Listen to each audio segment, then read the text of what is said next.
Today our topic is haematology. आज हमारा जो फर्स्ट टॉपिक है थर्ड सेमेस्टर का हेमाटोलॉजी एंड ब्लड बैंकिंग है, उसमें हम सबसे पहले हेमाटोलॉजी के बारे में पढ़ेंगे कि हेमाटोलॉजी है क्या।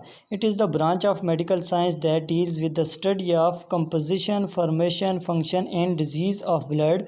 The disease such as anaemia, leukaemia, polycythaemia, leukocytosis, thrombocytosis and thrombocytopenia are diagnosed in the lab by performing test on blood sample। इस डेफिनेशन में ये बताया जा रहा है कि ये मेडिकल साइंस की एक शाख है जिसके अंदर हम कंपोजिशन यानी कि जिस चीज़ से ये बना हुआ है, फॉर्मेशन, फंक्शन, इसका फंक्शन क्या है, और ब्लड यानी कि खून की बीमारियां कौन सी हैं, ये सारी चीज़ें हम किस में पढ़ेंगे, हेमाटोलॉजी के अंदर पढ़ेंगे।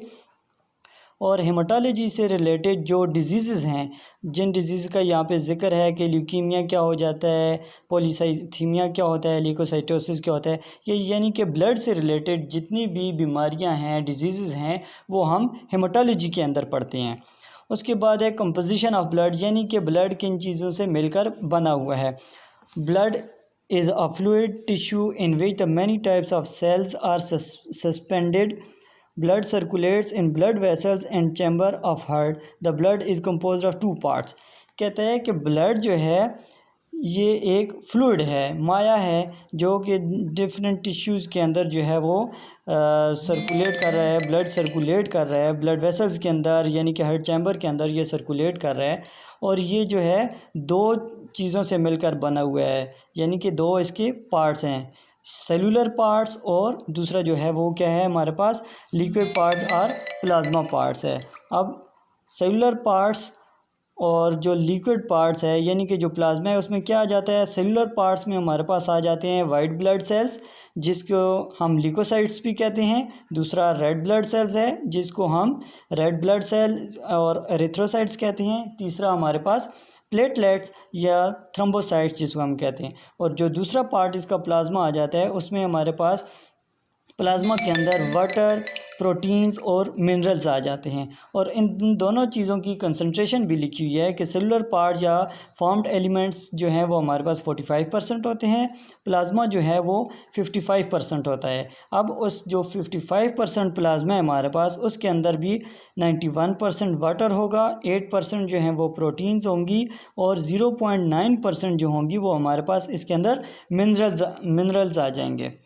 उसके अलावा अब आगे फर्दर इसने हमें बताया हुआ है कि जो ब्लड की कंपोजिशन है, जैसे कि वाइट ब्लड सेल्स हैं तो उसको भी आगे फर्दर डिवाइड किया गया है कि वाइट ब्लड सेल्स भी जो हैं वो हमारे पास दो किस्म के होते हैं, यानी कि उनको आगे डिवाइड किया गया है। एक होते हैं ग्रेन्युलोसाइट्स और दूसरे जो होते हैं वो नॉन ग्रेन्युलोसाइट्स होते हैं। Granulocytes have specific granules in the cytoplasm.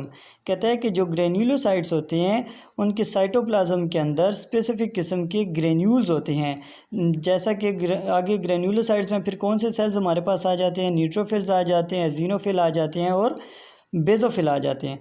अब नॉन ग्रेन्युलोसाइट्स यानी कि नाम से ही ज़ाहिर है कि नॉन ग्रेन्युलोसाइट्स का मतलब है कि इसके अंदर ग्रेन्यूल्स जो हैं वो मौजूद नहीं होते। और ऐसे सेल्स कौन से हैं जो नॉन ग्रेन्युलोसाइट्स हैं, उसमें हमारे पास मोनोसाइट्स आ जाते हैं और मैक्रोफेजेस आ जाते हैं, मोनोसाइट्स और लिम्फोसाइट्स। और उसमें उसके बाद हमारे पास है plasma. Plasma is obtained by the centrifuge by anticoagulated blood. It contains fibrinogen. It consist of a number of organic and inorganic constituents. The proteins are responsible to maintain viscosity of plasma. अब plasma क्या है कि जब blood हम blood का sample किसी भी patient से, किसी भी डोनर से लेते हैं तो हम उसको क्या करते हैं जी, उसको हम सेंट्रीफ्यूज करते हैं। तो जब हम सेंट्रीफ्यूज करते हैं कि उसके अंदर हम कोई अगर एंटीकोगुलेंट डाल के उसको हम सेंट्रीफ्यूज कर रहे हैं तो जो हमारे पास जो पोर्शन आ जाएगा, जो फ्लूइड पोर्शन आ जाएगा, वो हमारे पास आ जाएगा प्लाज्मा, हम उसको प्लाज्मा बोलेंगे। उसके बाद है वो हमारे पास सीरम है। Serum is obtained by the centrifuging the clotted blood. It is without fibrinogen composition of plasma. अब जब हम सैंपल लेकर उसको सेंट्रीफ्यूज करेंगे तो विदाउट एंटीकोगुलेंट जो हमारे पास ऊपर वाला जो पोर्शन आ जाएगा उसको हम सीरम बोलेंगे।